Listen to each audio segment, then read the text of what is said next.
ये कैटिया है। और कैटिया को सबसे पहले क्या करेंगे, हम डेस्कटॉप पे जाएंगे। डेस्कटॉप पे जाके हमने यहाँ से जहाँ पे हमने इंस्टॉल कर रखा है, जो डेस्कटॉप पे आइकॉन आया हुआ है, यहाँ से ओपन करेंगे। ओपन करने के बाद कुछ इस टाइप से विंडो ओपन हो जाएगी। इस टाइप से विंडो ओपन होगी। अब इसमें सबसे पहले हमें क्या करना है, फाइल में जाके चेक करना है कि जो फाइल्स पिछली फाइल हैं वो ओपन है या क्लोज है। यहाँ पे ये क्लोज बटन, अगर नहीं क्लोज है तो यहाँ से क्लोज कर देना है। अब ऑलरेडी पहले से ही क्लोज है तो हमने क्या करना है, स्टार्ट पे जाके मैकेनिकल डिजाइन और पार्ट डिजाइन। अब मैकेनिकल डिजाइन में जाएंगे। मैकेनिकल डिजाइन में ये डिफरेंट टाइप के डिजाइन है, इनमें से हम कोई मर्जी डिजाइन चूज कर सकते हैं, लेकिन हम करते हैं 3D part design. Part design में जाते ही हमें सबसे पहले क्या होता है, पार्ट नेम देना होता है। जैसे कि हम कुछ भी बना रहे हैं, कोई भी पार्ट है जिसका नाम हम कुछ भी रख देते हैं, जैसे कि पिस्टन। पिस्टन मैंने पार्ट नेम रख दिया। अब पार्ट नेम पिस्टन है। अब उसके बाद हमने क्या करना है, अब ये हमारा ओपन हो गया है। ये कौन सा हुआ है, पार्ट डिजाइन अपना ओपन हुआ है। पार्ट डिजाइन में जाके अब हमने क्या करना है, इसके अंदर सबसे पहले प्लेन सेलेक्ट करना है, क्योंकि हम कोई भी ऑब्जेक्ट बनाएंगे वो किसी ना किसी पर्टिकुलर प्लेन पे बनाएंगे। जो जेड एक्स है, जेड एक्स प्लेन है, ये वाला जो रेड हो चुका है, ये जेड एक्स प्लेन है। जेड एक्स प्लेन में हमेशा फ्रंट व्यू बनता है। जो वाई जेड प्लेन है, इसके अंदर हमेशा साइड व्यू बनता है। और जो एक्स वाई प्लेन है, इसके अंदर हमारा टॉप व्यू बनता है, जब हम किसी ऑब्जेक्ट को टॉप से देख रहे हैं। तो अब हम क्या करते हैं, फ्रंट व्यू बनाते हैं। फ्रंट व्यू के लिए हम जेड एक्स पे गए, और एक हमारे पास यहाँ पे टूल है स्केच का। स्केच का टूल है, तो हम क्या करेंगे, इसके अंदर हम इस टूल पे जाके हम इस पे स्केच को प्लेन सेलेक्ट करेंगे। सबसे पहले प्लेन सेलेक्ट कर लिया हमने। हम यहाँ से भी प्लेन सेलेक्ट कर सकते हैं और डायरेक्ट यहाँ से भी प्लेन सेलेक्ट कर सकते हैं। जहाँ से भी आपको बेटर लगे वहां से आप प्लेन सेलेक्ट करो। उसके बाद हम स्केच में गए। स्केच में जाने के बाद हमारे पास डिफरेंट टाइप की कमांड्स हैं। हमारे पास कौन सी कमांड है, हमारे पास क्या क्या कमांड होनी चाहिए। हमारे पास प्रोफाइल होनी चाहिए, हमारे पास ऑपरेशंस होने चाहिए, हमारे पास कंस्ट्रेंट्स होने चाहिए, हमारे पास वर्क बेंच होनी चाहिए, और हमारे पास सिलेक्ट होना चाहिए। हमारे पास स्केच टूल्स होने चाहिए, और नीचे हमारे पास व्यू, नॉलेज, टूल्स,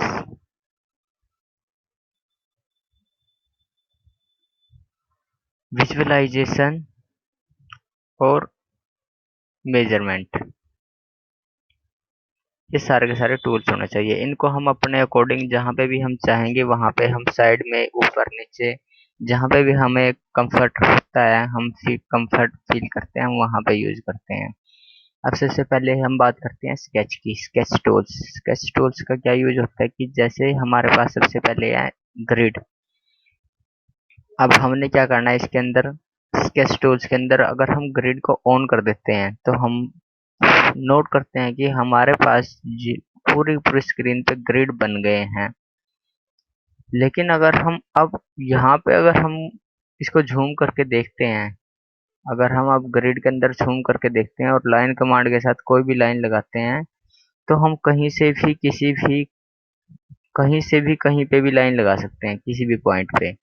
लेकिन अगर हमने ये वाला जो ऑप्शन है, जिस सेकंड में है snap two point, snap two point पर क्लिक किया, तो अब अगर हम यहाँ से लाइन कमांड लेते हैं, लाइन कमांड पे क्लिक करते हैं, तो ये क्या करेगा, ये आपका पॉइंट टू पॉइंट, सिर्फ पॉइंट टू पॉइंट वारी करेगा। जो इसके कॉर्नर्स हैं, सिर्फ बॉक्सेस के कॉर्नर्स को ही लेगा। जैसे बीच में लिया था तो बीच में नहीं लेगा, तो लाइन का पॉइंट इस वजह से ले रहा है, वरना ये किसी में भी बीच में नहीं लेगा, ये इस टाइप से लेगा। तो ये डिफरेंस है इन दोनों के बीच में। लेकिन हम क्या करते हैं, मेनली ग्रिड को और स्नैप टू पॉइंट, इन दो को ऑफ रखते हैं, इन दो को ऑफ रखते हैं। अब हमें क्या करना है कि जैसे कोई भी लाइन है, हमें ये लाइन है डॉटेड करनी है, कंस्ट्रक्टेड लाइन बनानी है, सॉलिड में नहीं रखनी। तो हम क्या करते हैं, इसके लिए इस पे क्लिक करते हैं, इसको सिलेक्ट किया और उसके बाद यहाँ पे एक टूल है कंस्ट्रक्शन या स्टैंडर्ड एलिमेंट। तो हम क्या करते हैं, इसको कंस्ट्रक्शन कर देते हैं। अब ये पूरी की पूरी डॉटेड लाइन बन गई है। अब इसको डॉटेड बनाना है तो हम इस पे क्लिक करेंगे और इसको इस पे क्लिक करेंगे तो हाँ, ये क्या हमारी डॉटेड बन गई है पूरी की पूरी। अब उसके बाद कंट्रोल जेड से आप वापिस आ सकते हैं, या अपना कंट्रोल जेड से आप वापिस आ सकते हैं, या अपना उंडो बटन होता है, आप उससे वापिस आ सकते हैं। अब हमने इसके अंदर ये वाला पॉइंट्स, ये है ज्योमेट्रिक कंस्ट्रेंट्स। ज्योमेट्रिक कंस्ट्रेंट्स और डायमेंशनल कंस्ट्रेंट्स ये हमेशा हमने ऑन रखने हैं। जब भी हम कुछ भी काम करेंगे इसके अंदर, उस टाइम हमें ये हमेशा ऑन रखने हैं कि ताकि हम कंस्ट्रेंट्स को यूज कर सके। अब जैसे ये हमारे यूनिट्स ये हैं, तो हम क्या करते हैं, किसी भी पर्टिकुलर ऑब्जेक्ट के ऊपर हम क्या करते हैं, उसकी डिग्री ऑफ फ्रीडम, जैसे ये हमारी लाइंस है लेकिन ये क्या है, फ्री मूव कर रही है, ऊपर नीचे मूव कर रही है, साइडों में मूव कर रही है।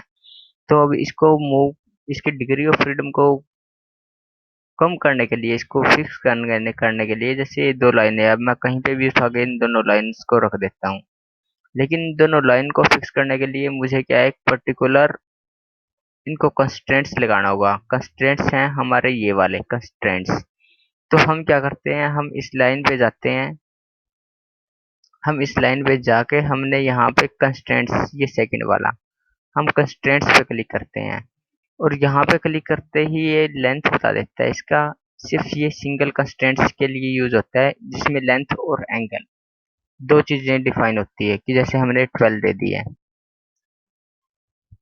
ये जो कंस्ट्रेंट्स है ये सिर्फ सिंगल के लिए यूज होता है। अब जैसे हमने यहाँ पे इस पे क्लिक किया और हम चाहते हैं कि ये लाइन अब हमारी जो हॉरिजॉन्टल लाइन है ओरिजिन की, उसके ऊपर आ जाए। तो हम क्या करते हैं, कंट्रोल दबा के दोनों को सिलेक्ट करते हैं और उसके बाद यहाँ पे जो ये वाला ऑप्शन है constraints defined in dialog box, इस पे क्लिक करते हैं।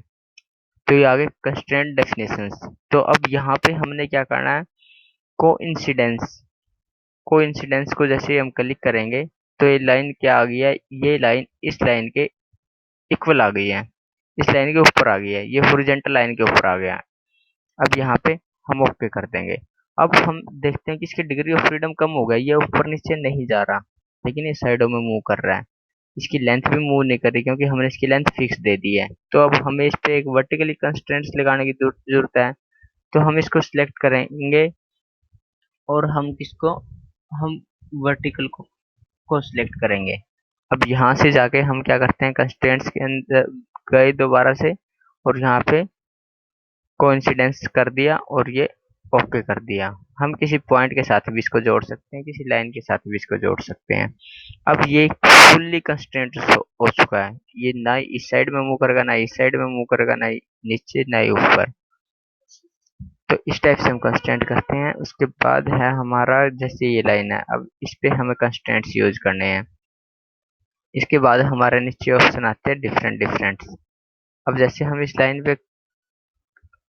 हम इस लाइन को सिलेक्ट करते हैं और फर्स्ट वाले ऑप्शन में जाते हैं constraints defined in dialog box, तो हम देखते हैं कि इसके अंदर हमारे पास फीचर्स कुछ हो गए हैं, कुछ ओपन है, कुछ हाइड है। ये जो शो हो रहे हैं इसमें हम क्या कर सकते हैं, हम इसकी लेंथ बता सकते हैं, ये लेंथ का कंस्ट्रेंट्स लग जाएगा।